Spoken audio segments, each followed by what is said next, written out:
Welcome to the Joys of the Journey. Today we want to record with Chris a episode about your identity and why, in our opinion, it's very hard for some competitive, like high level athletes, professional athletes, to stop with the sport when the time is coming and they keep going. And other things I have discovered through kind of motherhood and stuff like that. So I mentioned to him last week when we were driving the car, when we were driving to pick up our daughter from school, how it's so sad that, when your kid grows up and your kid goes to college, and especially for a lot of moms who are stay-at-home moms, and that's all they have done all their life is taking care of the kids, and all of a sudden when the kids go to college, they're just so alone. And I was just telling him, like, it's going to be so heartbreaking if I was stay-at-home mom and my kids leave, because your identity is different. Like, once you have kids, I feel like when you connect, you're just a parent, nothing else. And that is heartbreaking because you feel like you're losing your identity. And I think the same thing if you're a stay-at-home dad and you take care of the kids until they go to college. And we had a friend who was in a very similar situation where the kids went to college, and this dad was devastated. He was such an incredible dad. He still is. But I'm saying that I feel like he connected his parenting, his fatherhood with the kids. So then we went to the athletes, and I've mentioned this many times, especially because I'm a female athlete. Chris was a male athlete. I'm a mom, and it's different. You deliver the babies, you're pregnant, while the male athlete can keep participating. Yeah. So the reason, in my opinion, why so many athletes, I don't think it's going to make a difference whether it's a male or female, that they have hard time stopping with professional sports is the identity, because you've always done sports. Let's say you start training from age of 8 or 10 or even earlier, and you're doing this for what, 20 years? Yeah. But the interesting part is that from our experience, from the kids that we have trained so far, is that the kids that have done multiple things in high school and it was tough on them, but they wanted to do it for actually their own identity in a way as well. Mm-hmm. Like many of them have done baseball in addition to the high school while they were doing highly competitive fencing training, and they were good at both. And it's funny because they wanted to have a status in high school, so that was the way to have a status in high school. And then it's 15 years later, one of them is an Olympian and the other guy is going to be a surgeon. So it's really, that's very interesting to us because we as coaches, we have to help the kids in a way have identity, but also the parents have their own goals as well. So we have to kind of meet kind of in between in terms of helping the parents and also helping the kids. Otherwise, again, as you said it, like if we're only focused on one thing and we do it and we do it and we do it, and then the kid leaves, and then the parents are like, "Uh-oh, what do we do now? What happened? We spent 8 hours being part of this crazy schedule, this crazy environment. 8 hours a day. Yeah. And now the kid has left, and we're like, okay, what do we do now?" So one thing that when we were driving and discussing the topic, and I said, when I decided to end my, I would call it professional career, as a fencer, we already had 2 kids. Nicholas was already born, and I went to the world. No, I went to the worlds when Chris was younger, and then I still competed a couple World Cups when Nicholas was born. So for me as a mother, and I'm gonna ask Chris about his opinion and feelings, but me as a mom, my guilt of not being with my kids was getting so much bigger for the reward I could have got as an athlete. But I wasn't an Olympian. I was never Olympic champion. I was never a world champion. So that can be very different for the other female athletes. Because for me, it was like, I was already in the end of my career, and I didn't see, for me personally, for a goal. And I said, even if I become a world champion, which that was absolutely a wild imagination, even though I felt I was in good shape, I don't think for me the effort, because you being a competitive athlete and already having a family, it's insane amount of sacrifice, and mentally for the most part. I mean, it's physically, but mentally for the most part. And I do remember there was moments where Chris said, if you're going to be crying about the kids when you travel to a tournament, that doesn't really affect you in any good way, and I don't see the purpose of it. And he never mentioned it, oh no, you should stop because of this and that. He was making sure that I'm okay mentally, and I wasn't okay mentally. It was very, very difficult.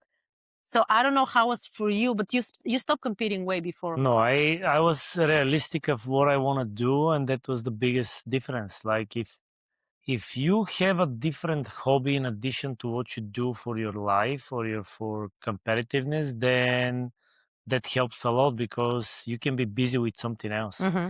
I was really kind of, as I don't know if people know, but I used to do so many different jobs, and actually they helped me a lot. So I was able to see almost how America works in a way, and I kind of like that because then we actually had the kids later, but at the same time, again, I know like you had the most kind of tough time when I was going during work during our first kid because that was crazy Yeah.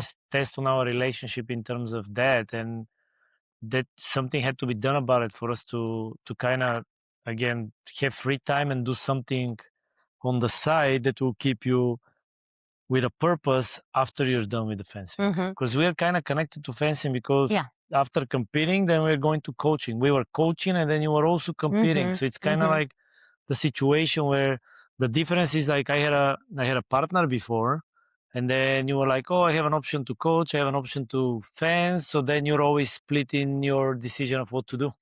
Because I think the dream of you wanting to prove the world that you're so good, it's a lot. And I see many even fencers that I think is their career is over, but I see them struggling to say that because But they don't they know. don't know about it. No, but they don't. For No, instance. no, because it's hard because you're thinking I've done all this and that's the only thing I know. Who am I if I'm not an athlete?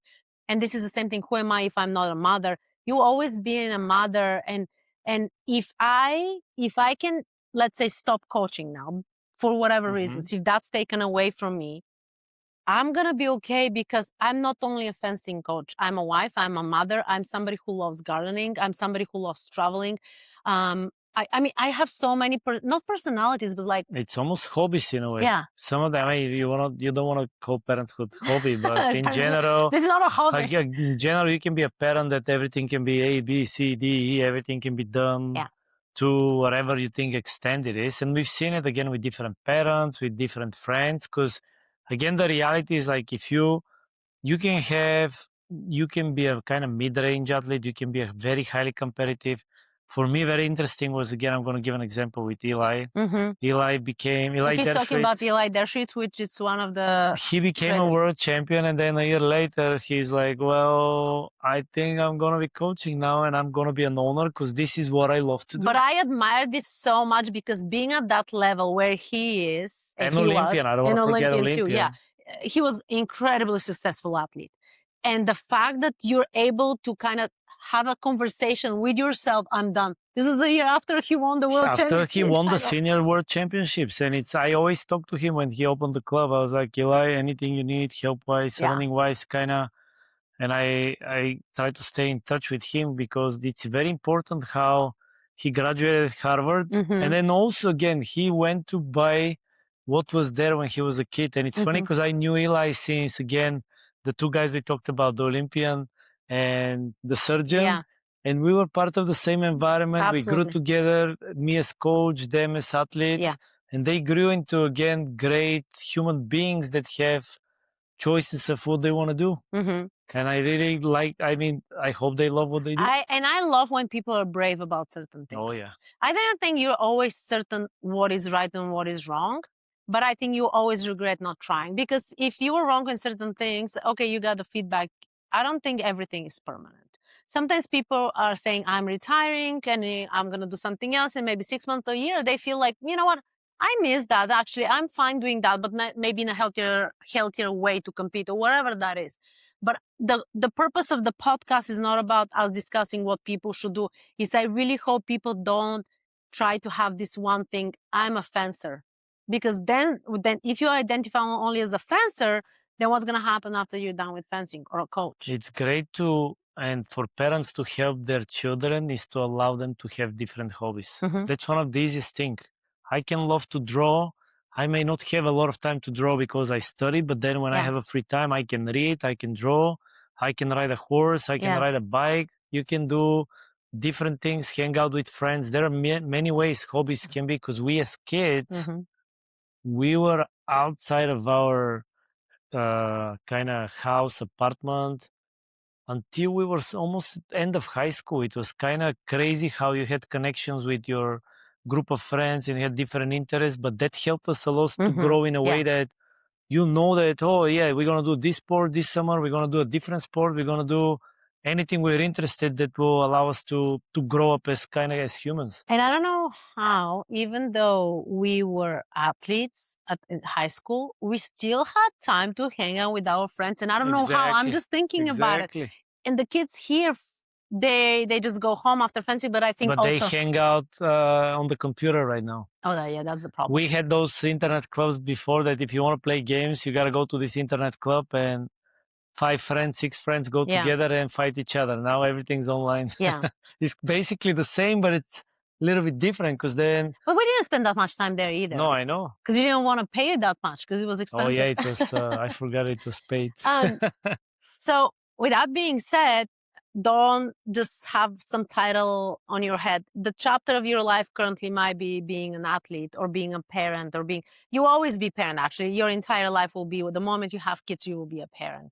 And whether they're your kids, adopted kids, where you're taking care of kids. I mean, I don't want to go into details, but you always be a parent. It's just different way, different shape. I mean, your kids will always need you.